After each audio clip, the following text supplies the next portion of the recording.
Hey guys, so today I'm going to be talking about the ethical reasons to go vegan. So I've talked about personal reasons, I've talked about health reasons, I've talked about the science to an extent. Lassie, what are you eating? What'd you find? Huh? Look at that pendulum. Okay, so today we're going to be talking about the ethical side. And this is a side that I've had to kind of, repress in order to, be non-vegan, especially with paleo. I had to really not think about this at all because I knew, and when you know, it makes it really hard. But the industry that we know as, meat and dairy is terrible, and there are lots of websites and documentaries that you can watch. Cowspiracy, there's that vegan couple, they go over a lot of the ethical reasons, and they even say, and I really agree with this, that, if you think of being vegan as just a diet, you're not really vegan. You have to make that ethical connection, killing animals that don't want to die, killing animals for your own personal, eating pleasure when they don't want to die. Pigs can recognize themselves in mirrors, which means they have theory of mind, just like we do, just like elephants, just like dolphins, and so they know themselves to be individuals. When they put them in gas chambers before slitting their throats. When you go to a place where they slaughter pigs, you can hear them screaming, and it's really horrible. Chickens, you'll see, if you watch anything where they slaughter chickens, they hang them upside down.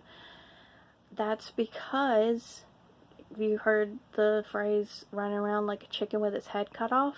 When you cut off a chicken's head, it really does run around. I remember the first time I ever saw that, it was pretty life-changing. My grandmother had chickens, and one day she was mad that one of her chickens had stopped laying eggs, and she told us to stay inside, and usually we weren't allowed to stay inside. She was telling us to get out of the house all the time and go play, and she was like, y'all stay inside, and don't look out the back door. And of course, we're not going to listen.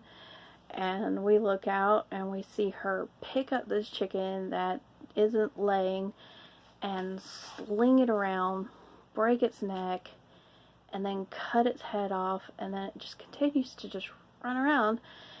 And then, after she plucked all the feathers off, and then she made chicken and dumplings, and we all kind of had a hard time eating it. It was pretty traumatizing. I remember my aunt telling a story about, the first time I'm not real sure, I haven't heard the story in years. I'm going to give it to you as best I can. I may be completely wrong, but I do remember, the important details. The important details is that her husband told her not to name or get attached to the animal that he had got, and she asked him why, and he said, because one day it'll be dinner. And that was like a moment of for her.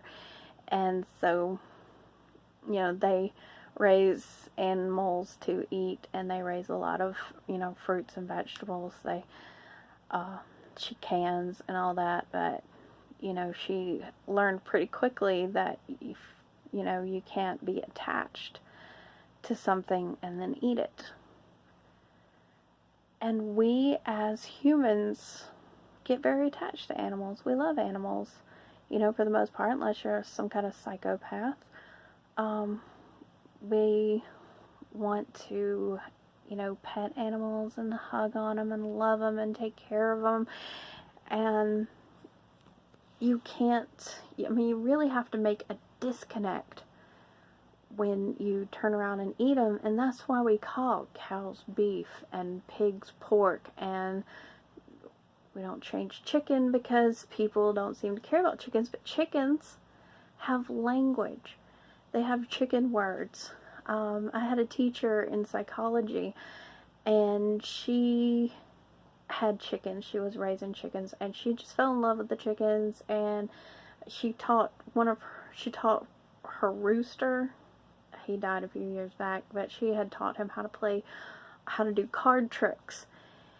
And so, you know, just knowing how intelligent and wonderful these animals are, she couldn't eat chicken anymore. And she didn't eat a lot of animals because she wasn't full vegan because her husband wasn't, but she tried really hard to be vegan because she just loved animals. She had chickens and peacocks and goats and dogs and cats and just all kinds of animals that she took care of and loved. And, you know,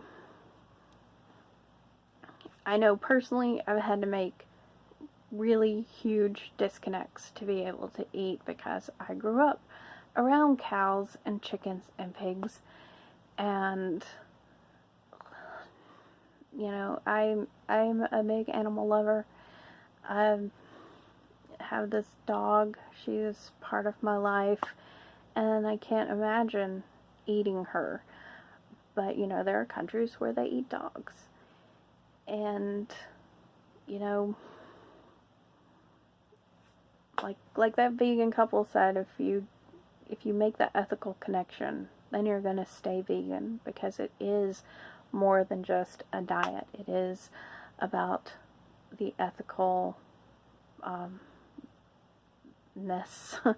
of eating animals, eating beings that feel pain and don't want to die and just, you know, want to continue living. And another important connection that I had not made, but that makes a lot of sense, is one, we do not have protein receptors on our tongues like true predators. You know, cats are predators. They are only supposed to eat meat, and they have protein receptors on their tongues. We have salt, we have sweet, we have this escaped me, oh my gosh. Salt, sweet, sour,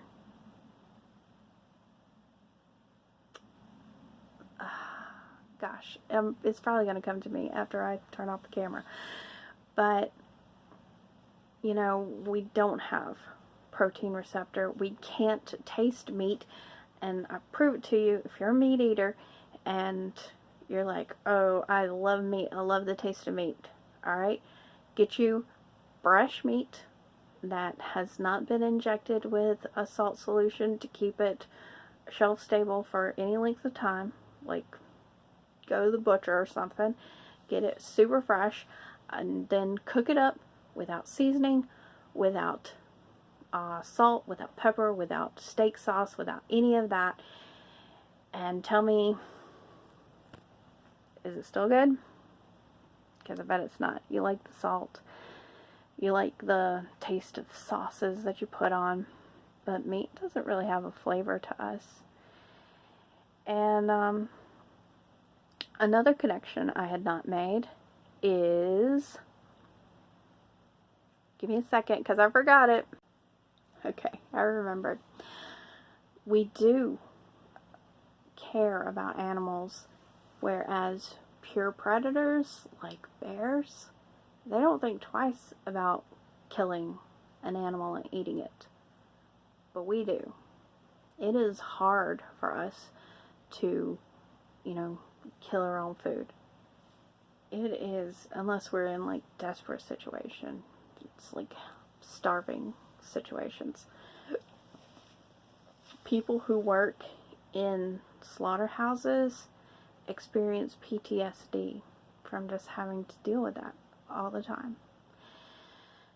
So the next time you go out and think about getting a steak or chicken, maybe you should think about the animal that died for that steak, for that chicken, and see if you can make that same decision.